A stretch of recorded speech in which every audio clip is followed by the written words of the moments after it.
Ghost Report, happy Thursday. How is everyone going? Why do I look so bright? I haven't been in my studio in a while, so everything's like weird. Give me a second, guys. I had to. Okay, that looks better. What is up, guys? How's it going? What is up?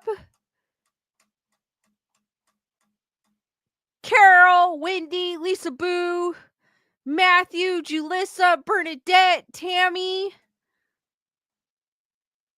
Robot 1138.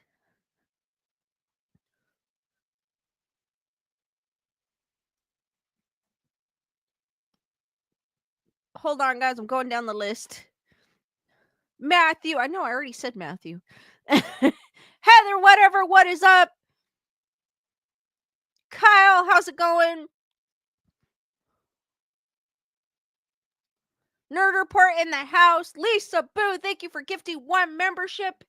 And welcome. I have to go all the way back up.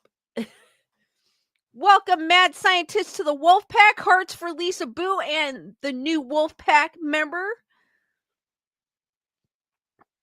Also, Nerd Report going, wake up, Lisa. Nerd Report, thank you for being a member of the Wolfpack for 20 months. Hearts for Nerd Report as well. Jennifer Marie, what is up? Jules, how's it going? Nerd Report goes, oh no, I'm watching this alone. Julissa, I saw the same thing. I was about to say, Jennifer Marie, you said trees? Like more than one tree you were decorating?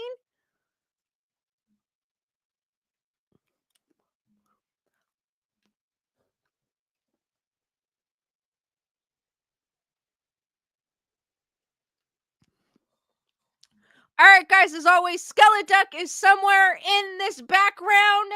Just remind me at the end of the stream and I will reveal his location. If you don't know who Skeleduck is, he is pictured. Give me 1 second. He will be pictured on my upper left-hand corner, probably your upper right-hand corner. That is what he looks like, and it doesn't matter what studio I am in. I will hide him. Just remind me because I will forget in my old age. Also, too, to start off, we'll wait a few more. I don't think I gotta wait because you guys are waiting for me, but we'll wait a few more minutes for people to trickle in for some scragglers. But streaming, we'll do a little spooky movie news here. We've got Alien Romulus on Hulu. Smile 2 is streaming on Paramount. If you haven't, Paramount Plus. Beetlejuice will be out on Max on Friday. I know this one isn't spooky, but if you are into Superman and Christopher Reeves, there is a Superman doc that I've been actually kind of looking forward to. It is going to be released on Max for those of you that have Max on Saturday. Nerd Report goes, that background has all the toys you stole from me. I did not. They're mine. Daniel, what is up?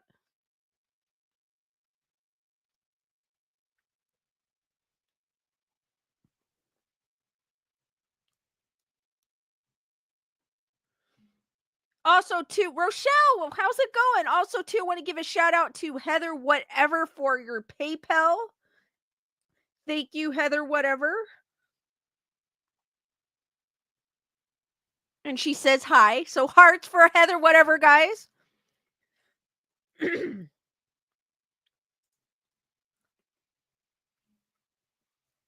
Julissa goes, Lisa is the toy thief. Lisa has receipts. I do, Kyle. I do.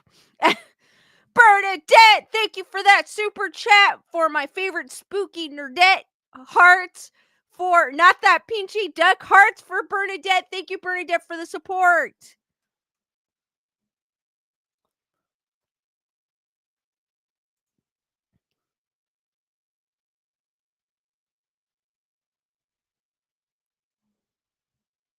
Oh, never mind. That's right. On Max, I don't know when it comes out on Max. Is it like Netflix where it hits midnight and it comes out? Or do they wait till like 9 o'clock in the morning to do it? I don't know. But Maybe when it strikes midnight and you guys are night owls, you guys could check out Beetlejuice. Beetlejuice. I was in a hurry when I was hiding them.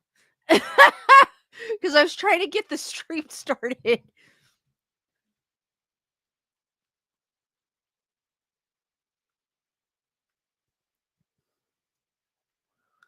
I don't know when Max releases their movie, so it might be tonight at midnight for Beetlejuice. Beetlejuice.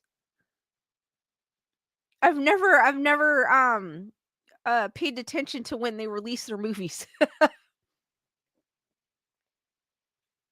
Wendy goes, any effects from the quake? I did not feel it because it was up north. I believe it was a 7. I kind of vaguely saw the reports because I was at work all day, but I don't know what time it struck because I was trying to see what time. Hug, what is up?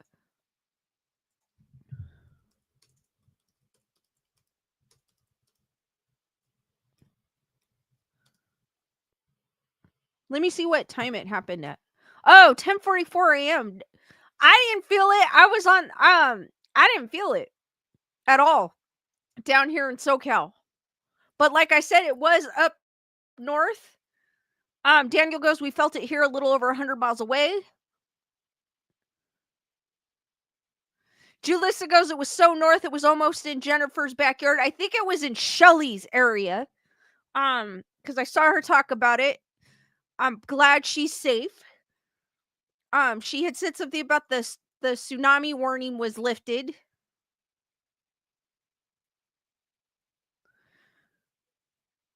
Matthew goes, Max's Twitter page posted an image that read say his name at 11:59 Pacific time. Ha ha. Hug goes, I was worried about you and Lewis earlier when I heard about it. They said a tsunami was gonna hit. It's more up north, guys. Like way up north. Past even past Julissa, and Julissa's up north. It's probably because I'm shaking the screen or my desk. Daniel goes, Shelly is closer than me. But I did not feel anything. But then I was getting ready for work at that time, so I wasn't. I didn't feel anything. Julissa goes, I was close to the tsunami if there would have been one. Gunner Girl goes, so glad that our little family is safe from the earthquake. Lisa Boo had asked near Eureka, I think is what she said. Hug goes, I thought they said it was in San Francisco. I'm in Southern California. I'm like in the LA area. Frisco's like a 7-hour drive, I think, from here. Nerder Perko's earthquakes are overrated. We've had quite a few this year, which is kind of weird. The DJ Lab, what is up? We've had quite a few earthquakes this year, which we normally don't get. But I did not feel it. Pretty much majority of the earthquakes we've had this year I haven't felt because I've either been walking or I think I felt one because I was actually lying down, but most of the time I've been like either working or walking or driving when it happened, so I didn't feel any of it. Jennifer Burry goes, I miss earthquakes. It's so boring here.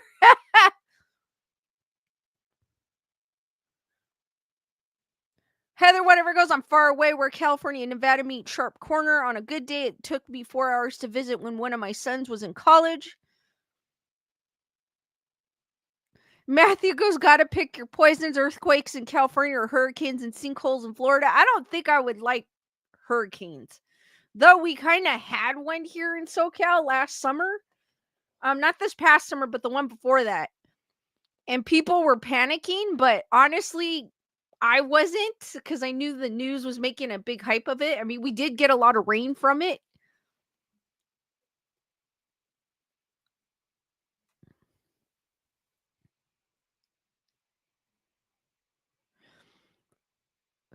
Nice, what is up? How's it going? I see that you're listening.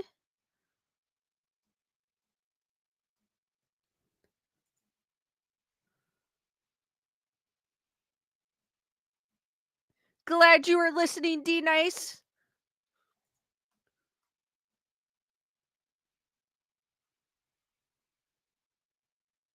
Also, too, if you guys are looking for holiday horror movies to stream on Tubi, and if you guys aren't familiar with Tubi, Tubi's a free app that you could get. Some TVs have it. I don't know which ones. Mine happens to have it, and I did download the app.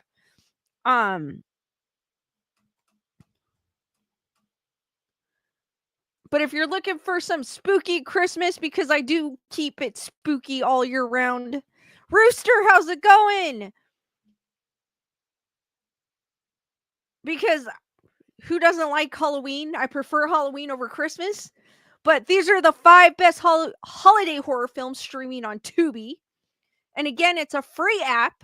You can download it on your phone. I know some TVs you can also get it too. There's not just horror movies, there's other movies on there as well.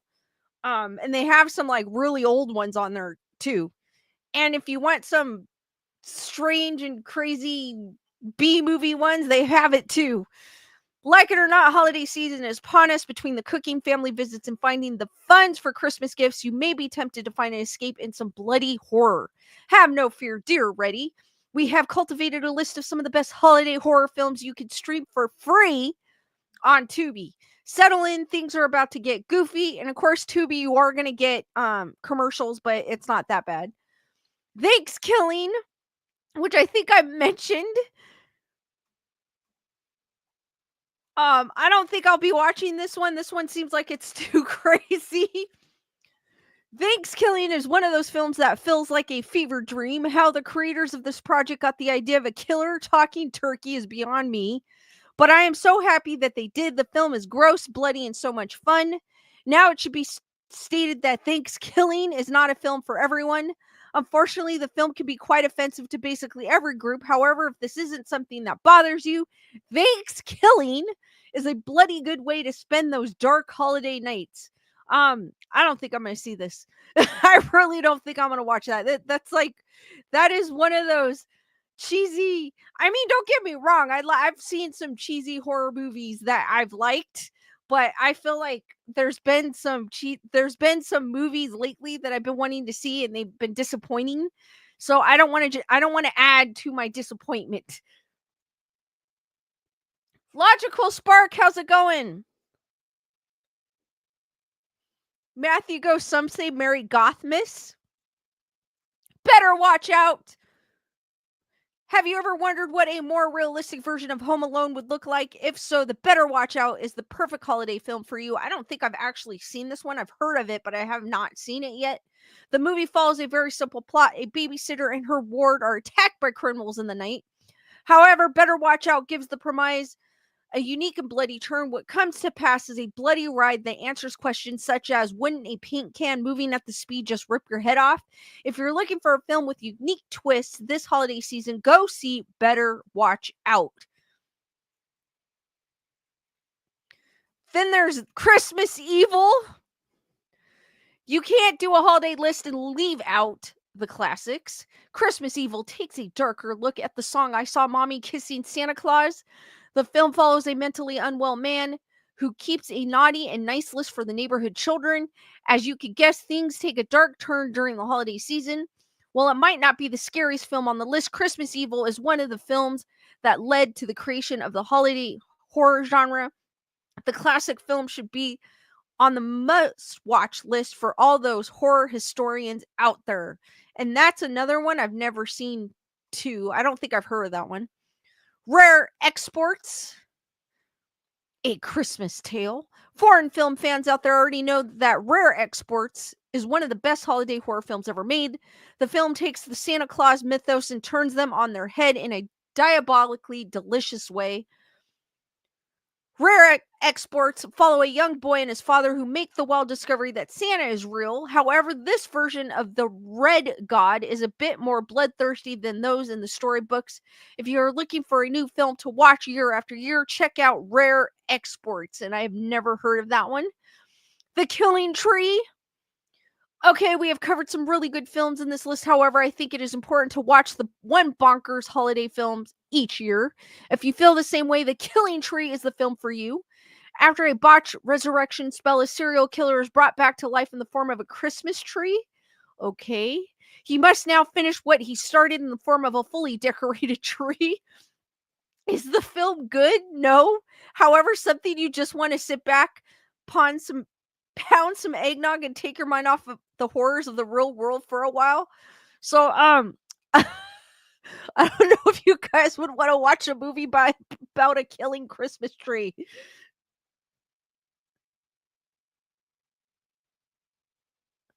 Logical Spark goes, I never grew up watching many horror movies. I did watch a few. I didn't really get into horror until I was older.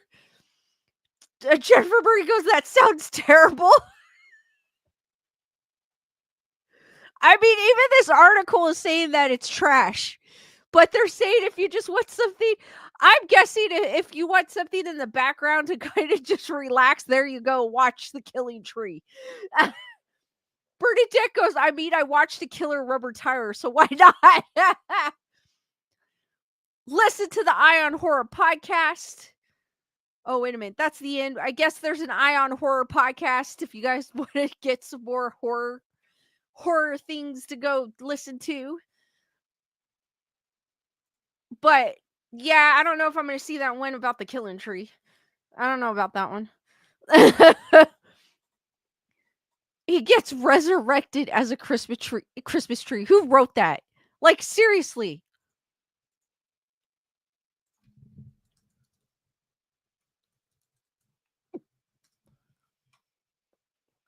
Okay, it came out in 2022. Oh, it was directed by Rise Frake Waterfield, who is part of the Pooniverse, and it's written by Craig McLeary and Rise Frake Waterfield. Okay, I was going to say, who thought of this? Who thought of a serial killer being resurrected as a Christmas tree? I mean, I'm kind of, my interest is piqued. I think it's more piqued than a Thanksgiving, but I don't know. I don't know if I want to. Like I said earlier, I've already been kind of disappointed about a few films, so I don't know if I want to be disappointed anymore. Bernadette goes, who are the tree's helpers? Killer, Chip, and Dale.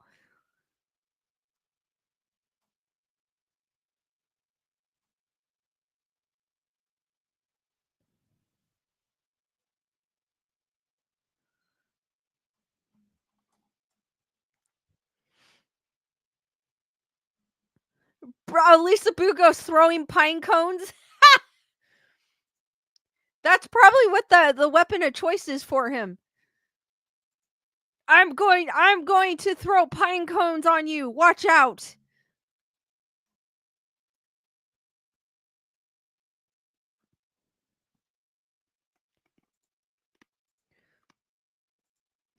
We also have, and then you're hearing me crunch my coldies for extra immunity.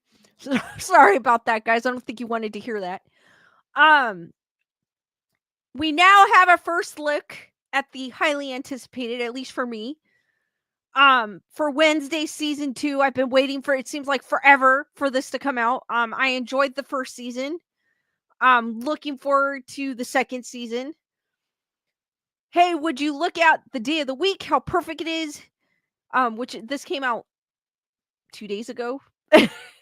Well, I'll tell you why, because we had our first look at Jenna Ortega's reprising her role as Wednesday Addams in the upcoming and highly anticipated second season of Netflix's Wednesday, which is set to release on the streaming platform next year. Ortega will be heading back to Nevermore Academy under the supervision of the new show's creative mind, Tim Burton, with whom she just had a fabulous summer after the two teamed up to magnificent effects in the box office smash hit Beetlejuice. Season 1 of Wednesday saw the world's happiest depressive teenage girl transfer across to her parents' alma mater of Nevermore Academy, where she doesn't particularly fit in with the rest of the student body, so she does what anyone would do and decides to solve the murder mystery that hangs over the town of Jericho. While she's there, she gets caught in a love triangle between Tyler and Xavier, which never really felt right for Wednesday, but thankfully she's ditching the boys next season to focus a bit more on the character's long established and familiar weirdness. Jenna Ortega says Wednesday is done with romance in season 2. She's like, I'm done with boys. Ortega is flexing her muscles as a producer more in the second season, and her first move was to lean more into the darkness that comes naturally with the character and her creepy, kooky family. We decided we want to lean into the horror aspect of the show a little bit more, she said, because it is so lighthearted, and a show like this with vampires and werewolves and superpowers, you don't want to take yourself too seriously. We're ditching any romantic love interest for Wednesday, which is really great. Expanding more on her role as a producer and having already contributed to the script by changing lines she felt didn't suit her character, Ortega explains how comfortable she felt with collaborating between the scene or behind the scenes with the creative team. We'd already been throwing out so many ideas, and I'm somebody who's very hands-on. I want to know what's going on, and with a character like Wednesday, who is so beloved and such a legend, I just really didn't want to get her wrong, said Ortega. So I try to have as many conversations as possible on set with the writers and Tim Burton. We all would get together and decide, okay, what works and what doesn't. It was naturally already very collaborative. Wednesday will return to Netflix in 2025. Stay tuned here for more Wednesday stuff, and I will definitely let you know. I'm wondering when season 2 will be released. We have not gotten any heads up for that. So I guess we just have to wait some more.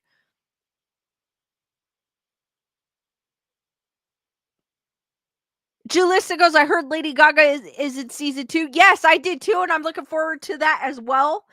Like I said, I love Lady Gaga. I loved her in American Horror Story Hotel. That's where my obsession with the Cecil Hotel came from. Was from American Horror Story. But she did amazing in that, and I've always and amazing. And then I saw her in A Star Is Born. I loved her in that. So I haven't seen Joker Electric Boogaloo because of the reviews. I don't know if I want to, but I do like Lady Gaga, so I'm looking forward to that. I think she'd be amazing in it.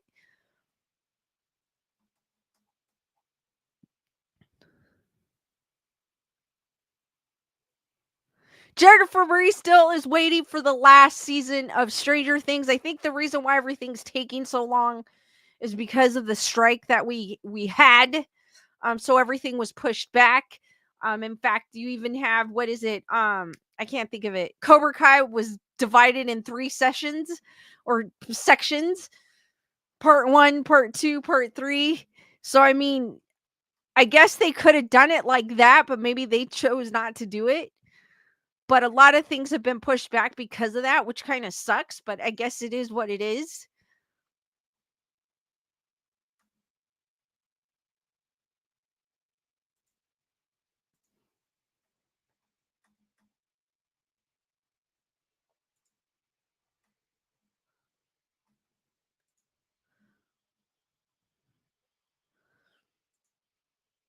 The strike went on for quite a long time, so it put everything behind. Bernadette goes, I can't. Oh yeah, Squid Game 2, the 26th, right? That's another one. It's been so long since Squid Game, I forgot Squid Game 2. Squid Games 2. But yes, that's right, I forgot. Squid Game's coming out this month finally, season 2. With on December 26th, the day after Christmas. I do have the Funko Pop for the very first game that they played with the big doll with the laser eyes. It was like a red light, green light kind of game. I do have that Funko Pop. I had to get it. I do have a Funko Pop. I have the masked men right there. Soldiers. I also have the bag. And then I have the Funko Pop. I have one of the soldiers behind me somewhere. And then I have the big Funko Pop of the girl.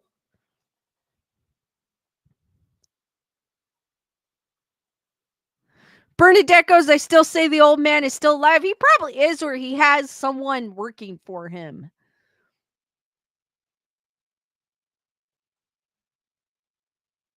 I keep forgetting because we've been waiting for Squid Game for like forever too. That's another one.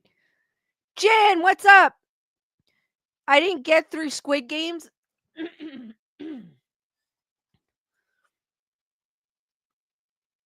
I just hold on, guys.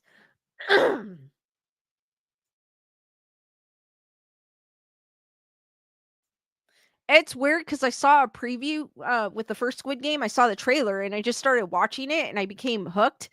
They do have a English dub, but I can't watch it like that. So I'm sorry, Netflix. The voices do not match the people.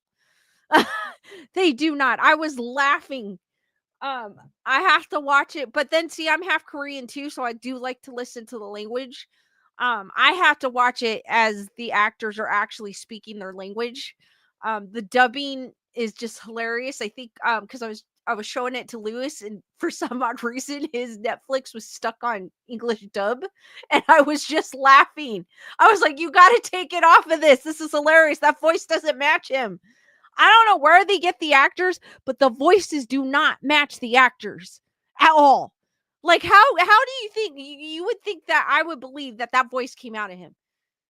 But I mean, if you don't like reading subtitles, that's probably the best way to go. But I rather hear their voice and read subtitles all the way. Heather Salvatore, what is up?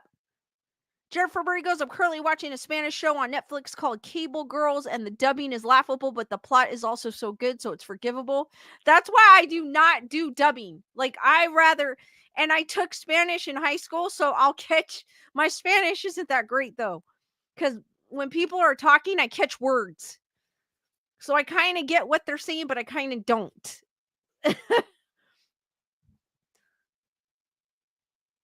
But I prefer just hearing the language.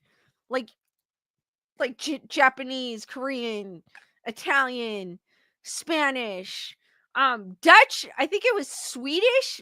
The girl with the dragon tattoo.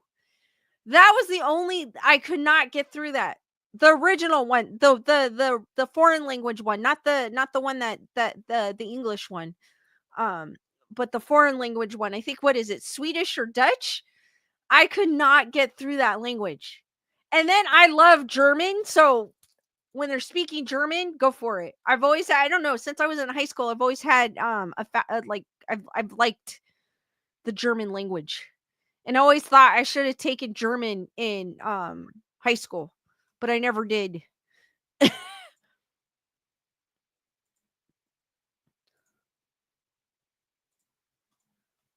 All right, I found this cool site when I was searching.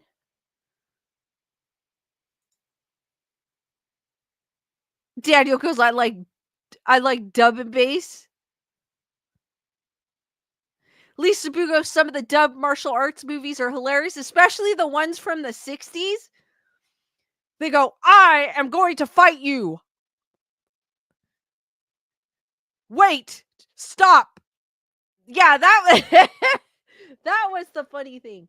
That drives me nuts. Like I can't even watch those some of the time. When I was a kid, it wasn't so bad, but now, no.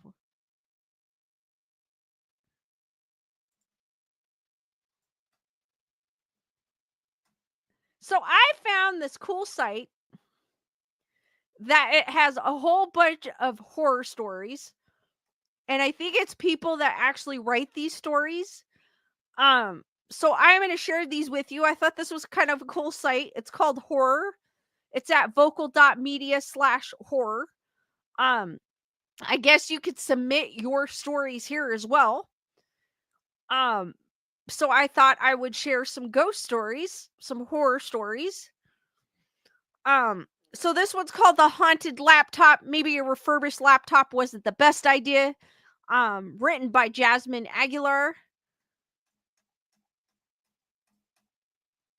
I pulled the refurbished laptop out of its box and began the process of setting it up and making it my own.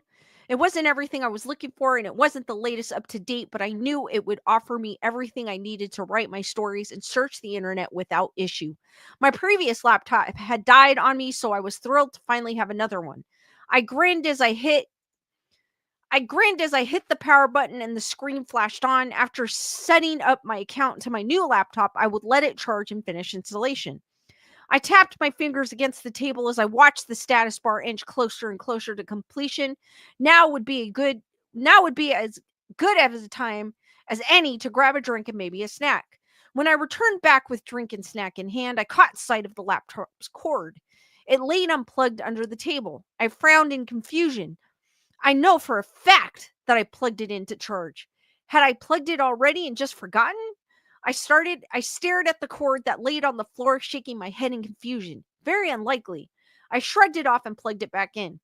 Moments later, I sat down in front of my laptop, installed a word processor, and began typing the first words to my horror story using my notes as a guide. Even though I deleted sentences and paragraphs multiple times and frowned in frustration at my inability to find the right words, I still smiled. Missed the frustration. It felt so good to be writing the story on a functioning and reliable laptop, or so she thought. Before I knew it, I had written nearly a whole full page. I learned back and shifted my mind into that of a reader rereading what I'd written so far. I was writing the very kind of horror story where a group of friends are camping and get lost in the dark woods. I know, a heavily overused plot in horror, but I was determined to make it into something unique. I read a line and shook my head dissatisfied. No, that didn't sound right. I deleted it, but left the unfinished sentence linger as I gathered my thoughts for a more suitable replacement. In the middle of my thoughts, the laptop screen flashed briefly, causing me to startle. I leaned forward and waited for it to happen again, but nothing happened. I quickly saved my work just to be safe. Like the mystery of how my laptop had gotten unplugged, I brushed it off. I glanced at my now empty glass. I needed to stretch my legs anyway. 5 minutes later, I returned ready to continue my story, but still not quite sure how I wanted to rewrite the unfinished sentence. My eyes skimmed until they reached the line I was working on. Once she felt safe to do so, she came out of the cover of the woods to find them all dead in pools of blood. My eyes widened in horror confusion. I deleted the words immediately. No, I know of an absolute fact I did not write that. I took a deep breath, trying to comprehend what I just read. While that line was deeply unsettling, what made it even more unsettling was the fact that I didn't write it. I racked my brain for something a little less horrid, but still suspenseful and chilling. She came out of the cover of the woods to find all of them lying there barely alive. She could sense the creature was still close by, and she feared for her life. I took a deep breath, satisfied until I thought of something better it would do. I left my laptop, now exhausted and ready for a longer break. Moments later, as I was lounging on the couch, a flash of light caught my peripheral. I jerked my attention to my laptop screen as it came to life. Unlike the other strange occurrences that happened, I couldn't ignore this one, and now I was questioning the ones before. As I approached, my eyes caught movement. I watched in disbelief as the cursor moved backwards and forwards throughout my document as if it had a mind of its own. I rapidly clicked the mouse pad in a desperate attempt to get the cursor to stop. After a few more clicks, to my relief, the cursor stopped. I stared at it in suspicion. There was something weird going on with this laptop. I knew I should have gotten the other laptop instead. Maybe a refurbished laptop wasn't the greatest idea. I forced the odd occurrence out of my mind and sat down in front of my laptop, saving and closing the horror story I was working on. I opened a new document. Time to shift out of the dark side of my mind and write something happier, more lighthearted. I leaned back and debated between my many running thoughts. As soon as I got a solid idea in mind, I leaned forward to begin writing. I'd barely hovered my fingers over the keyboard when I froze in horror at the screen in front of me. The new document closed abruptly as the document containing the horror story I was working on previously opened in its place. I clicked madly to close out of the document. To my relief, it closed and I pulled up my new work in progress again. I hovered my fingers over the keyboard, still shaking but ready to finally get some words down. I barely got a line written when the cursor took on a life of its own again. My eyes widened in even horror confusion as letters, then words materialized on the screen. I hit the delete button, but to my disbelief, the words continued to materialize. All dead in pools of blood. Dun, dun, dun! So that was the haunted laptop, ladies and gentlemen. Jennifer Murray goes, why does the person jump to haunted instead of hacker playing a prank?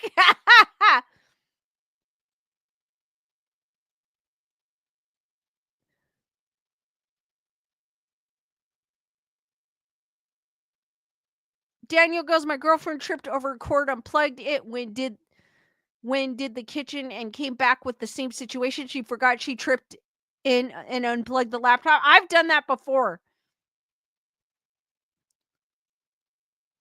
Jennifer Murray goes, this intro is dragging. I was thinking the same thing. I'm like, get to the point.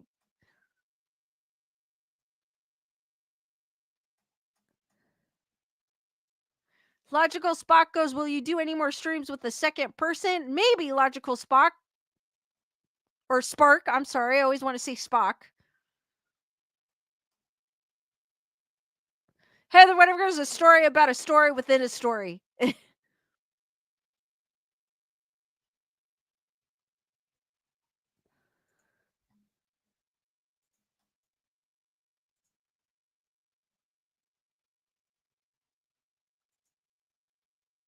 So this one's possessed or just a typical cat. Can you guys see this? Oh, yeah, you can. Paws, Claws, and Creepy Cause by Como. Hey, Claire, you awake? It's 2 a.m. 2 a.m. Oh my God, I can't read. It's 2 a.m. Kayla, what do you think? I need your help. Something's wrong with Gizmo. Your cat? What's wrong? Is he sick? No, worse. He's acting weird. Claire groaned, define weird. He's just staring at me and purring, but it sounds more like growling and ugh. I don't even know how to explain it. Just come over. By 2:30 a.m., Clara was standing in Kayla's living room, sleep deprived and annoyed. Where's Gizmo? Kayla pointed toward the dark corner of the room. Clara followed her gaze and saw that the cat sitting unnervingly still, his blue eyes glowing faintly in the dim light. He looks fine to me, Claire said. Fine? He hasn't blinked in hours. Claire crouched down to inspect the cat. Gizmo stared back, unblinking. Okay, that's a little creepy, she admitted. Right? And earlier I swear he was standing on his hind legs. Claire raised an eyebrow. What, like a circus act? I'm serious. He was just standing there staring at the out the window. You're imagining things. As if on cue, Gizmo let out a deep guttural sound halfway between a growl and a purr. Claire flinched. Okay, that's not normal. The two sat on the couch nervously watching Gizmo. He hadn't moved an inch. What if he's possessed? Kayla whispered. Possessed by what? He's a cat. Then explain why he's acting like a demon. Claire sighed. Maybe he's just stressed or hungry. Have you fed him? Yes, I even gave him extra treats, but he didn't touch them. All right, let's test this. Claire got up and grabbed Gizmo's favorite toy, a little feather on a stick. She dingled it in front of him. Nothing. She wiggled it. Still nothing. Okay, that's weird, she muttered. Gizmo's head suddenly snapped toward her, his eyes narrowing. Claire froze. Did he just? Kayla started. Yep. Gizmo stood up on his hind legs, his body unnaturally rigid. Oh my God, Kayla whispered. Relax, Claire said through her voice, though her voice trembled. It's just a trick. Cats do weird things sometimes. Gizmo took a step forward. Claire, stay calm. Another step. Claire, he's coming closer. The cat's growl grew louder, reverberating through the room. Okay, new plan. Run! Claire shouted. The two bolted for the door, but it slammed shut before they could reach it. Kayla screamed, What the hell is happening? The lights flickered. Gizmo was suddenly on the coffee table, glaring at them. Claire grabbed a nearby pillow and threw it at the cat. He didn't flinch. Great, what now? Kayla asked, her voice shaking. Do you have holy water? Why would I have holy water? Fair point. Gizmo leaped onto the back of the couch, his growl turning into something that sounded almost like laughter. I think he's possessed, Kayla cried. No kidding. The cat lounged. The next morning, Kayla woke up on the floor. Claire was beside her, groaning. What happened? Kayla muttered. No idea. One minute we were about to be murdered by your cat, and the next, blackout. They sat up and looked around. Gizmo was curled up on the couch, purring softly, his eyes closed. Seriously? Claire said, glaring at the sleepy cat. Maybe it was just a bad dream, Kayla suggested weakly. Claire stood and stretched. Yeah, sure, let's go with that. As they headed toward the kitchen, Gizmo opened one eye, his glowing blue gaze following them. So, they weren't dreaming. Jennifer Marie, was this written by AI? It says Kamal.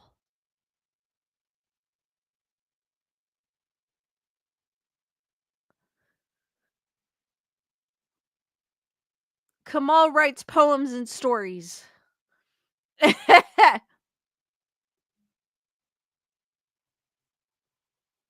Heather, whatever goes, mini schnauzers do weirdo things too. Matthew goes, so Gizmo was a catatonic.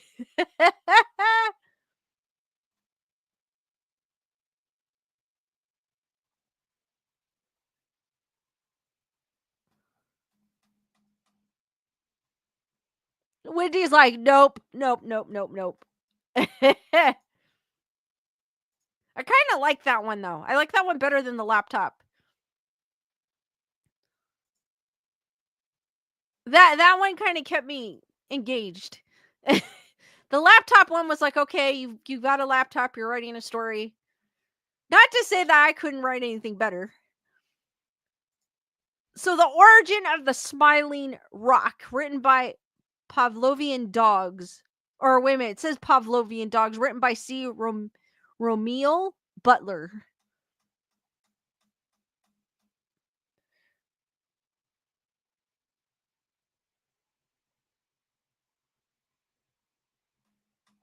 Or is this something weird? This is a weird story. I'm not going to read. The way it starts is weird.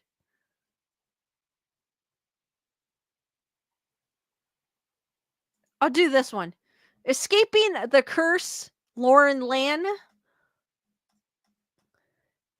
He walks through the door, a smile lopsided on his face, his cheeks slightly red. Perhaps it's the cold, perhaps it's the long afternoon spent in the garage.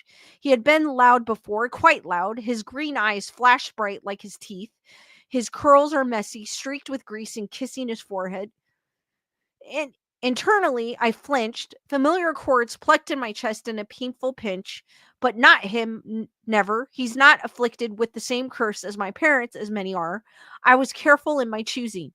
Already, he's tugging off his black shirt to go shower, tugging off his pants as well as his thuds up the stairs. He's saying something, but my ears don't focus. Silence rings through them like the blast of a bomb. When I hear again, the water is running. His brother trails behind him, kicking off his shoes and talking about something. It really does not matter. My eyes flicker to the window, to the clouds scattering across the moon outside. His brother is afflicted, but he's had his shot. He goes to the sink and scrubs his hands. Working on cars is messy. I would know. I stay perched on the couch and softly close my book around my fingers to hold the place. I clasp it tight as my husband emerges from the shower, fresh clothes on him, and a towel rustling his hair. He tells me there's more work to be done tomorrow, something about my car being next. Sure, of course there is. He leaves to put the towel away and returns with his toothbrush. The bristles grind against his perfectly straight teeth, scrubbing away traces of the day. His shirtless and brief. Is this Grace Report After Dark, or should I keep you reading? His shirtless and briefly, I wonder why he looks so full, so incredibly stuffed. His usually smooth belly bulges observed like an ogre. They were gone for a while on a test drive, but they did not get dinner. I know so. His brother announces loudly from the kitchen that he's still hungry. Still? Did you get dinner? I asked, knowing the answer. My husband shakes his head and disappears back into the bathroom to spit and rinse. No, did you manage to eat something? He asked me, concern etched slightly in his brow as he treks down the stairs. My eyes drop to his gut. He laughs and pats it. Been gaining weight, he calls to his brother. It's all your fault. We usually eat pretty healthy. My skin feels cold as if I have stepped out into the winter snow. A chill creeps over me I cannot wriggle free of. Under my sweater bumps sprout. My eyes hurt as I feel them widen, unfocused, refocused. Deep inside, an old alarm wakes up and whispers for me to run. I step back, my eyes dart around to the lamp, then the fireplace. They freeze on the poker. His brother slips past us, a snack from the fridge, clutched tightly as he vanishes downstairs to the guest quarters to shower and turn in for the night. They pass words, a brief exchange of politeness. Then my husband closes the space between us. His bare chest presses into me, warm as a pan from the oven. I don't know if I should continue reading this. He rests his forehead against mine and wraps his arms around me. His large hands pin me close. His breath smells of copper and it fans across my cheeks. The toothpaste could not mask it. A million memories slammed into me with the force of the scent. Of my father snarled and hunched over, of my mother half transformed and leering at me, of blood on the floors, the walls of me, a child version of me hiding in the closet, ears covered and rocking. My siblings had their turns too, but all but me. While I am infected as well, I take my shot every day. I monitor things. I am careful, calculated, controlling. I've never turned. When you're born with the curse, it's easier to control than when you're bitten. And like my siblings, it was mine by birth. I married a man born without it, with the hopes he would never get it. I married him knowing his brothers had it, knowing it's easy to hide for quite a while. I put a lot of trust into this man, a stranger, really. Run my guts beseeches. I wriggle free of his grasp. I chide myself for the thoughts as his eyes, loving and sleepy, focus on me. But something is off. I can feel it. My instincts have never been wrong. After all, they are that of a beast, even if I've not turned. I need to shower, I tell him. I'll see you in bed. He steps His steps match mine, fence we away from the stairs. When I falter and retreat from him, he tilts his head. My eyes glance back, then a well-placed sidestep puts him between me and the fireplace tools. What's wrong? He asks knowingly. I've no poker face. My emotions flicker to him to read like I am a novel written just for him. My hands fidget into fists. There's nothing for me to grab now except a vase on the table full of flowers he bought me. Nothing, my voice shakes. My eyes sting with the urge to cry, and my throat suddenly tightens with a suppressed scream. The moon breaks from behind the clouds and throws beams across the living room floor. A wicked smile twists up his cheeks, crooked and wrong. I love you, he croons. Give me a hug goodnight. Bolt, I could. The front door is 6 steps away. Then a small, doubtful voice reminds me I could be wrong. Assumptions can cause harm. My own anxiety could foil things, shattered our trust. Bitten cannot spread the curse. He would not have been able to get infected by his brother. He would have had to purchase a vial of it from someone. Chosen it. Truly, that is the only way, because so long as I'm punctual on my shots, I cannot spread it. My hands goes my hand goes the spout on my arm where I stuck it this morning. I step closer to him. In a large stride, he closes the space between us and yanks me into his arms. The moonlight washes over us both. My eyes, an unsettling green, peer up at him. Nervous, the silver light scorches his features, smudges and redraws them. His ears curl to long, furry points. His nose protrudes. His teeth too sharp for his perfect smile, and fur ruptures from his back, tickling my palms. I struggle now, rither, and kick as I did when I was little. Nothing hurts quite like the claws of a beast and his rake down my back, tearing my sweater into strips.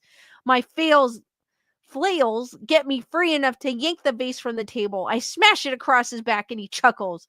Hardly protrude, he gets taller, twisted, dark. A howl long and horrid rips from his chest. My flesh stings and he digs his paws in, forcing me closer. The screams I had kept captive erupts from me, followed closely by another and another. I'm too late, too trustful, too stuck. I plant a kick in his chest and my screams morph into roars.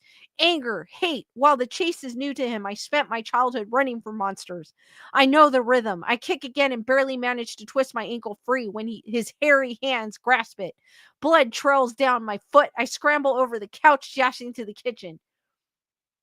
Dusty, what is up? Bernadette's like, spread what?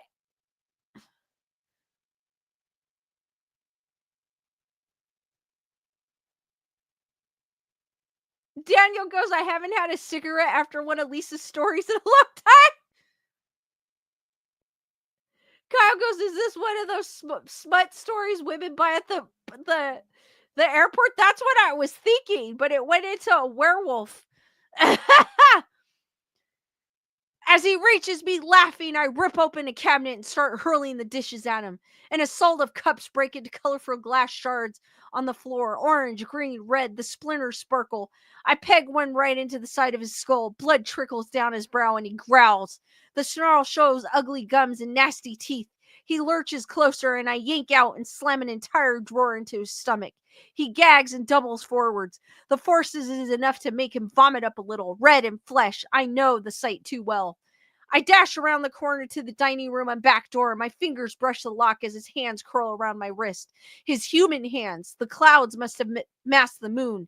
He spins me to face him, his eyes wild and frightened. He's not sure what he's done, not entirely, but he knows it cannot be undone. My foot stomps down on his, and I headbutt him sharply. My skull throbs as he grimaces, but holds tight still to me. Listen, he tries. The reasoning always follows their outbursts, their quick pleas and apologies. But I know better. It will happen again. It always does. And furthermore, he chose this. After hearing tale after tale of my nightmare, after building a peaceful life with me, he would shatter it. For what? For the strength? For the gleeful rush running under the moon brings? I would not stay to ask. Let me go, I insist sharply, but the time is gone. His humanity fades again. Then before I can fight again, his teeth, long and curved, clamp around my throat. I whimper, my scream silenced by his jaws. My blood is hot against us, dripping to the floor. He howls over us, and the moon bounces against my skin, laughing. No one escapes. It taunts no one. As my hand drops to my side, I think of my shot, of my plight. All for naught. Holy crap, that was like a freaking novel.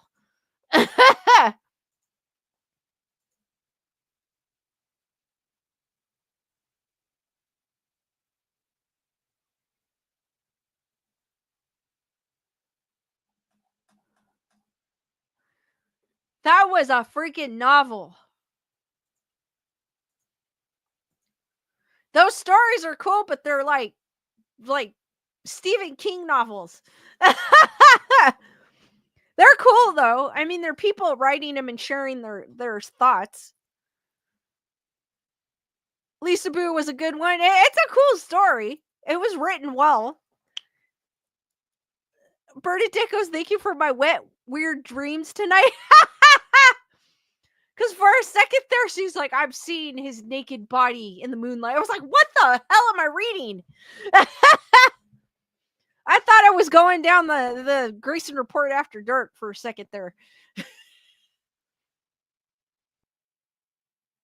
His muscles, his 20-pack that wasn't there before, but all of a sudden is.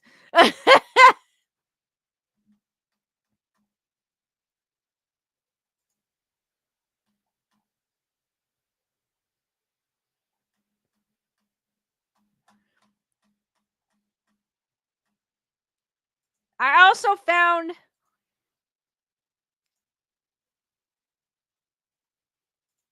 because those aren't like short stories. I don't mind them, but they're not short stories. I like the short stories better when it comes to So I'm going to switch to urban legends because I love urban legends too as well. This is from Urban Legends Online. There is a full list of urban legends on here if you guys want to check it out. So this is the Milltown abductions. The town of Ellicott Mills was terrorized in the year of 1819. Hundreds of kids had vanished with no trace. After several of the children were last seen speaking with Edwin Gravely, parents got concerned. Edwin was the unpopular Gravely family's youngest son. Years of bizarre and loud nighttime noises emanating from their home had enraged the neighborhood. Rumors abounded in the isolated industrial town. After officials failed to respond to public demands for a search, a mob formed to conduct the search themselves.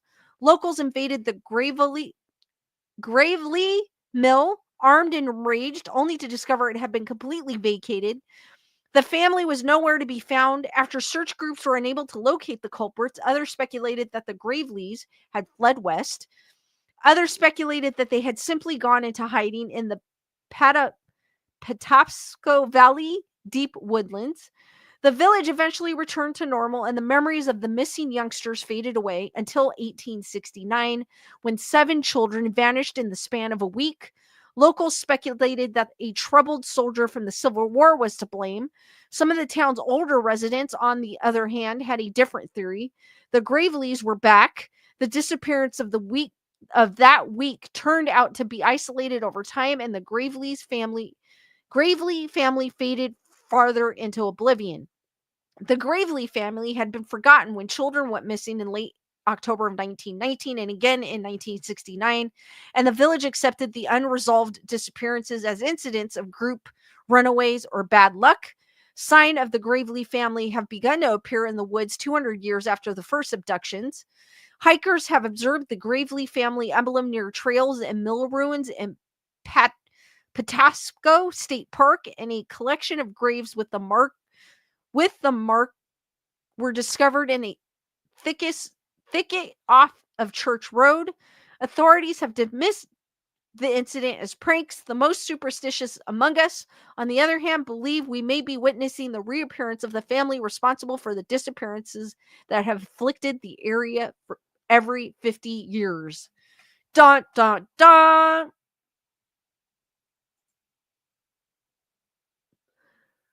Matthew goes, row horrormance novels.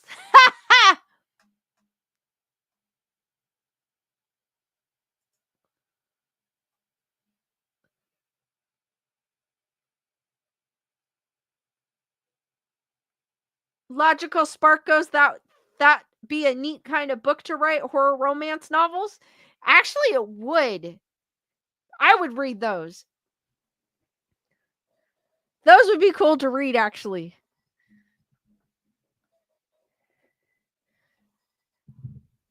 I don't know what type of romance horror would be, but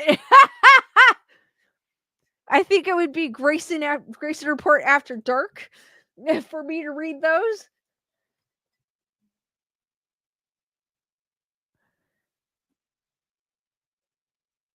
The Ha Chai Sakusama, 8 feet tall. 8 feet tall, also known as the Hachi Shakusama, is a Japanese urban legend about a young girl named Hanako haunting school lavatories. During World War II, she committed as during an air raid. Hanako-san, according to various versions of the story, unalived herself in a school restroom after being tormented and despised by her classmates. If you find yourself chased by an 8-foot tall woman while visiting Japan, be wary. She was tall and skinny as a strip of paper in real life. She wears a robe that is either white or blue in color. Children have been known to compete with their classmates to summon Hanako-san. When youngsters are alone, she will abruptly approach them and make a repetitive sound with her deep voice over and over. If you look into her eyes, you will very certainly die within 3 days. It reminds me of the, what is it? The Ring. 7 days. Except in this case, 3 days. Shamanistic Unicorn Tam, what is up? Bernadette goes, Lisa, ghost strippers, come on. Yeah!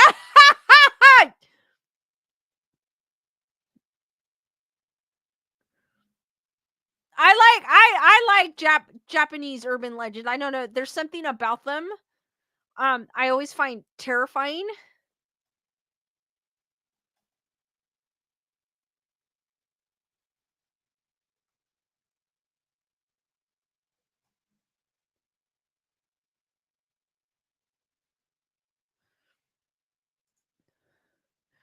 Gozu, Cowhead. Cowhead, also known as Oxhead, is a story so terrifying that some people who read or hear about it cannot overcome their fear and they tremble for days until they die. A teacher told a fragment of the story to his class on a bus ride when they were on a school trip. The kids the kids and unfortunately the bus driver were paralyzed by fear. The bus crashed while the teacher was reading and survivors had no memory of what happened. I've heard that no one is able to read or retell the story because they die after reading it. There are only bits and pieces left of the story as no one will write it down and retell the tale. I know it's got something to do with a town that got cursed after they ate a cow's head. There is a cowhead story that was rumored to be an unpublished piece from sci-fi writer Sakyo Kamasu, but I haven't found evidence to link the author to the legend. A Ukrainian folk tale called Cowhead exists about a woman who receives good fortune by offering food and shelter to a disembodied cow's head that visits her in the night. A Jian Matsuri folktale called Somin Sorai exists about a poor but charitable person was looking for a place to stay the night on his journey, and a 2003 film called Gozu, directed by Takashi Miki, neither of which are linked to the legend. And of course, no one's going to write that one down because people have died directly after it.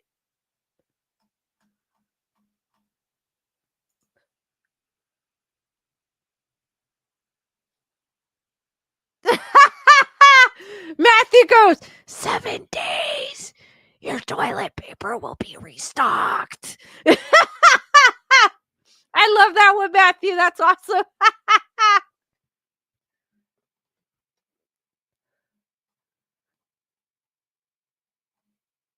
Drowned dead. Women's rights in Nazi Germany during World War II were considerably different from women's rights now. They were generally unable to join the army or be elected or appointed to positions of political power. Marie was an outlier. In the early 40s, Marie became a field officer. Marie was clever, intelligent, brave, and stunning, but there was something about her that set her apart from the other German girls. Marie was unique not only because she was able to join the military and even outrank males, but also because she was telepathic. Marie had a clairvoyant mind and was able to advance through the ranks as a result of her ability to see into the future. She used a radio, switching the dials back and forth with her remarkable gift until she could hear and see the future in her own thoughts. She saw Adolf Hitler die one day and all the Nazis become war criminals the next. Marie planned a plot to Hitler, triggering a chain of events that would bring the war to close, portraying her as a true war hero. Marie's psychic abilities were discovered by one of her associates who tipped Heinrich Himmler, who then recommended to Marie that she exhibit her abilities in public. As a result of her failure, Himmler labeled her a heretic and a traitor. She was sentenced to die in a river by drowning. Her assailants bound her arms and legs and threw her from a dock into the water. All evidence of her presence, clothing, picture, and jewelry were later destroyed. Before she died, she cursed Himmler and all of his cronies, saying that if anyone hears her story, they will be unable to resist seeking vengeance on her behalf and will finally suffer a horrible death. The only way to learn more about Marie's narrative is to dial a radio back and forth with a clear head until you get a clear vision. You'll get a glimpse of the world through her eyes and see her final moments. Before dipping Marie, in the water, Himmler will recite a prepared statement about Marie before she is killed. After that, you'll start dreaming about her and hearing her all the time. She'll try to kill you because you're the one who decided to use a radio to challenge her curse, channel her curse. She can kill you at any time by drowning, but you can avoid it by simply avoiding water, or you could drown someone else. This sounds like a horror movie. Rekindling her, what was that movie where you would start seeing something and the only way you could pass it on to somebody was to have sex with that person? I think it was that. What the heck was that movie? That's kind of how it sounds like you would pass the curse to someone else. Rekindling her ranged soul, Marie will be sealed once more if this is done, and the person who dialed the radio will receive a glimpse of their own future. Their future, like Marie's, is unavoidable, whether it is a good one or a dreadful one. The mythology began in Japan in the early 80s and spread to Japanese schools as a hoax. One student would challenge the other to call Marie on the radio and learn their fate, but in exchange, they would have to kill someone. Kyle, thank you. It comes. Is that the one? Wait a minute. I know.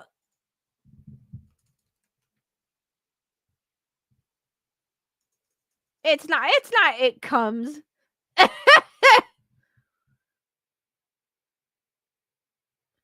It's that one. What the heck movie is it? Oh my god, they were talking about it too. It's the one. The cover of it is like a window of a car, and you see. I know. I fell for it, Kyle. YouTube's like, oh my god, she said that. Thank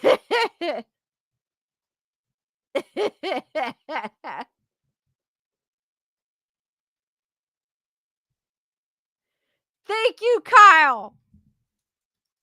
I knew it was it, but I couldn't remember what. It Follows. That's the movie. That's kind of what it sounds like to me. Like like she has this curse and she has to sleep with someone. I haven't seen that movie in a while for it to pass on or something like that. And I knew it was it something, but I knew it wasn't it. I mean, it could be called that because it is.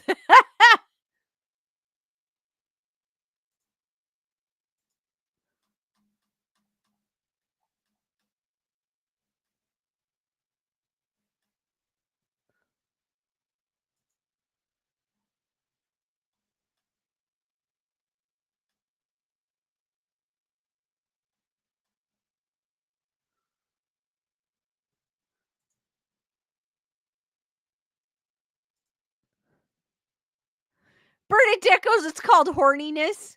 Hug goes, I live in Fall River, Massachusetts, a city with tons of hills that all roll toward the river. Sharon Osbourne has relatives that live here. The BBC special is on YouTube. Most famous face or foe is Lizzie Borden Museum. Awesome hug.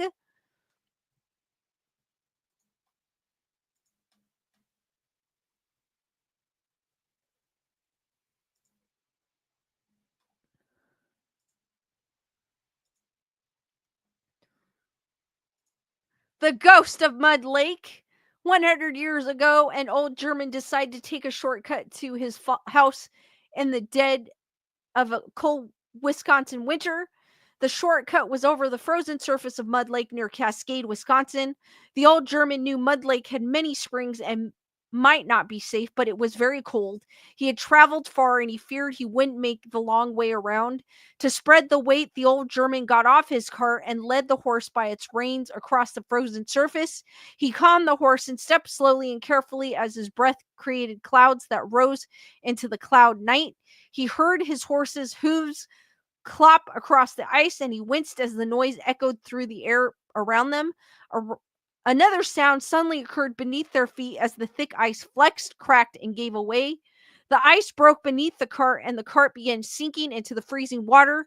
Try as he might, he pulled on the rein, but the weight was too much, and the weight of the sinking cart dragged his panic horse beneath the water's surface. As the old man struggled to save his steed and belongings, he too was pulled beneath the freezing water, and they all sank into the lake and were never to be seen alive again. To this day, when the lake emits a fog at night and the air is cold enough to see your breath, you may see the specter replaying his mistake. Look closely across the lake, and you can still see the cart, horses, and old German being pulled beneath the water.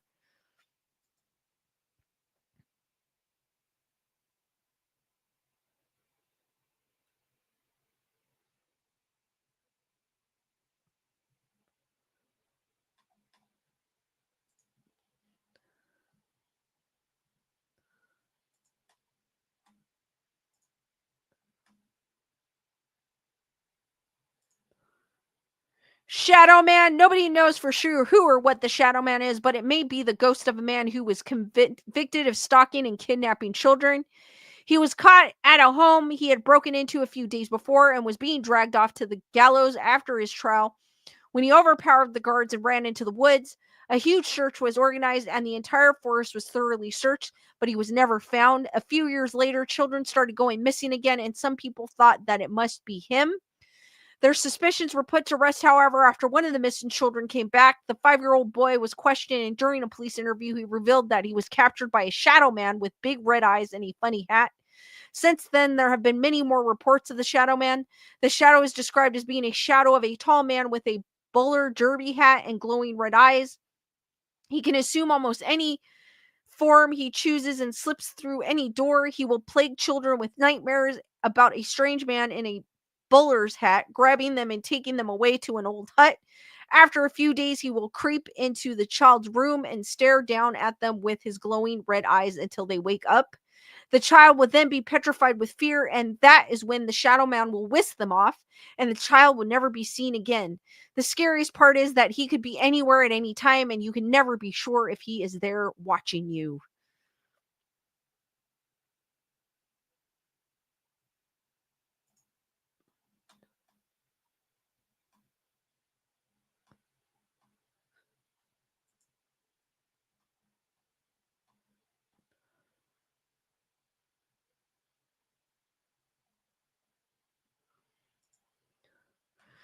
The watcher, the little girl, had discovered her, a small figure carved on the wooden plank hanging on the kitchen wall. The girl stood there awestruck, studying the image. Etched on the wood in lines and knots was a lady in a gown, standing with gray hair flowing down to her shoulders and watching something open, mouth and eyes rounded, as if surprised and upset of what she is watching. The child had run to a nearby room and dragged him to the kitchen to show him her discovery. As a young man, he was not as surprised as a child, but he took note of the unusual design. Nevertheless, this was the child's home, and she never seen this piece of art before. Indeed, it looked like a creepy lady watching. He was a friend of the family. Her parents had gone on an errand, leaving the little girl under his watch. Minutes after being shown the discovery, he murdered the girl in the kitchen as the carved lady on the wall stood watching, terrified and dumbstruck. A year later, the wall and the house was no more. First mortgaged and then sold. Everything that could be salvaged was sold to scrap, including the wooden plank with the lady carved on it. 5 years later, he bought a house in another place hundreds of miles away from where he ended the child. He married a lovely woman who deeply adored him. The second night in their new home, she discovered a plank discarded in a dusty corner of the attic. She brought it down into the house and set it in their bedroom so she wouldn't forget to show her husband after work that day. Absently, she hung it on an old hook near the bed so as not to get dust on the bedclothes. She mentions it to him that night and made him take note of the design. Viewing the image rang a faint bell. I think I've seen something like this before, he said, but shortly went on loving his wife, not wanting to focus his brain on anything less important. Later that night, he woke up from sleep, breathless, in the faint of light with his wife sleeping beside him. His eyes fell on the artwork. The lady was watching. Even in the semi-darkness of the room, he could see her clearly. She seemed to be watching him with more and more intensity, he remembered. She woke up in the morning when a drop of liquid fell on her face, a drop of red. She didn't find him beside her. Another drop fell. She looked up. It was dripping from above. Blood. She froze in panic and called out to him as she ran up to the attic. The quiet neighborhood street was disturbed by her blood-curdling scream. Later, neighbors consoled her as police carried a body bag out of the house.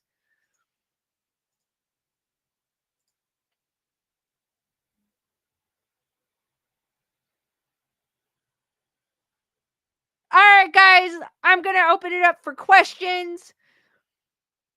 That horror site was pretty cool, but I felt like it was more those were like long short stories. The urban legends were cool. Again, that was from Urban Legends Online if you guys want to check that out. Bernadette goes, I watched that movie. That sounded pretty cool, actually. But I'll give you a few more minutes to find Skeleduck.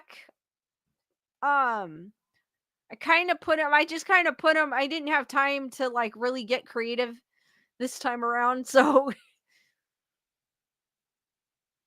Lisa Boo goes, cool stories. They were. I like urban legends better than ghost stories. I don't know why. But they're all cool. I don't know, especially Japanese ones. I love Japanese like urban legends or folk stories. Daniel goes, it's a good hiding spot, but his lips stick out too much. The definition, he has the definition of duck lips.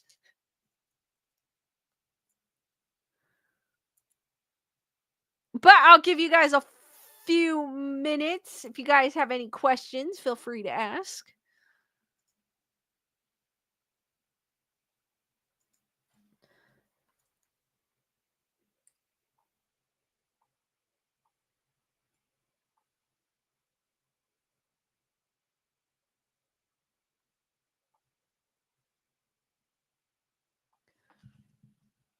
Matthew was like, I've seen him long ago. Like I said, I didn't have time to be creative. So I just kind of was like, I'm going to put him right there.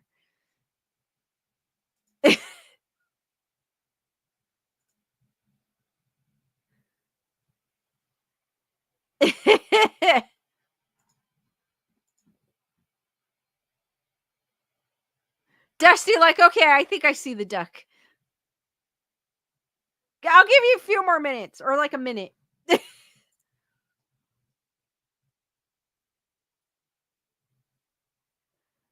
Gutter Girl goes, hubby found Pinchy Duck. He's more eagle eyed.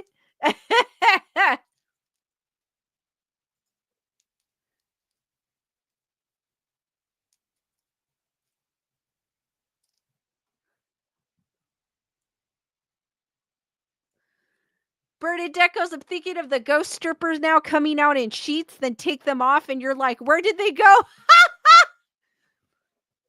Like you have the music and you see them and they're going like this, and then they're like, whoosh, and you're like, huh? And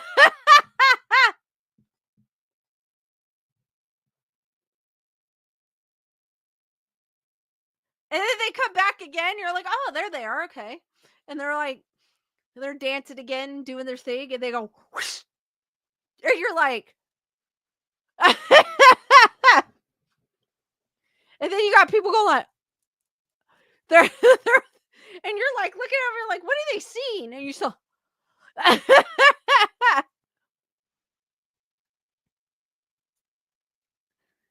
Daniel goes sexy ghost dancing in front of you. Don't tell them to take it off.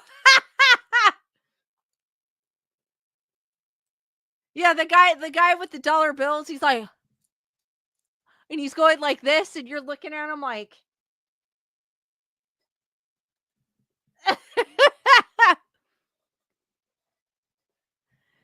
Bernadette goes, they would have to put a bikini on the sheet.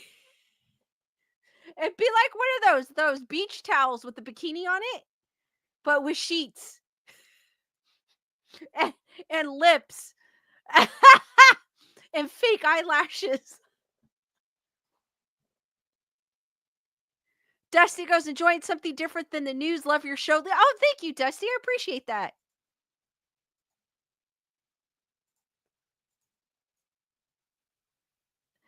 Daniel goes, the only time you would not say take it off, exactly, because if they take it off, you can't see them.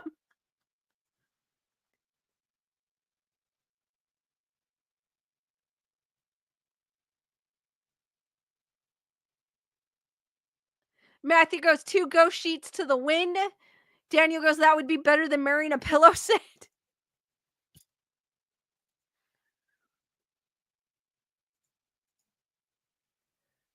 All right, guys, I think I gave you enough time to find Skeleduck. Like I said, I didn't have time to be creative. I was just trying to get online to you guys. But Skeleduck, and I'm sure most of you have found him, but Skeleduck is right there. He's wedged between my gnome and I have to get my Christmas gnome in the background. Between my vampire gnome or bat gnome. I think he's more of a bat gnome. And my skull. He is right there. Right where my finger's pointed, right behind me. I just saw that spot and I'm like, I'm putting him there. Hug Ghost, my 3-year-old grandson Theo is obsessed with ghosts. My daughter made him into a ghost with a pillowcase. That's cool though. Bernadette goes, if you see a sheet lift up, that's the booty end.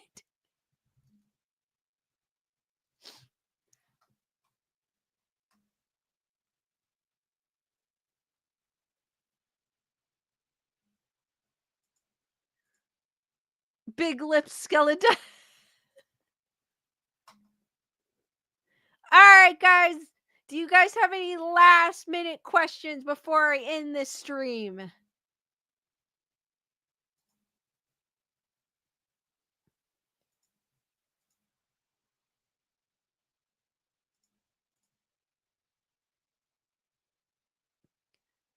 Dusty goes, he's so cute with his lips. Shamanix Unicorn Tan goes, ready for 2025. Thank you, Matthew. Thank you, Lisa Boo. Matthew goes, Lewis will always be number 2. Thank you, Matthew. All right, guys, without further ado, I am going to end the stream here. Hug is gone. I'll answer one more question. Hug is asking, is there anything you want Santa to bring you? Not really. I don't have anything in mind. I don't. I don't have anything in mind off the top of my head. But thank you, Wendy. Thank you, Gunner Girl. Thank you, Jalissa. All right, guys. Dusty saying enjoy your week, everyone. Guys, I am going to end the stream here. I will see you on the next one, Bernadette. I will see you on the next one, which will be Saturday at about the same time as today, about 7:45-ish p.m. Pacific Standard Time, 10 p.m., 10:45-ish p.m. Eastern Standard Time. Be there, be squared, stay spooky, and sweet nightmares, and have a great rest of your week. And I will see you on the next one. Good night, guys, and thank you.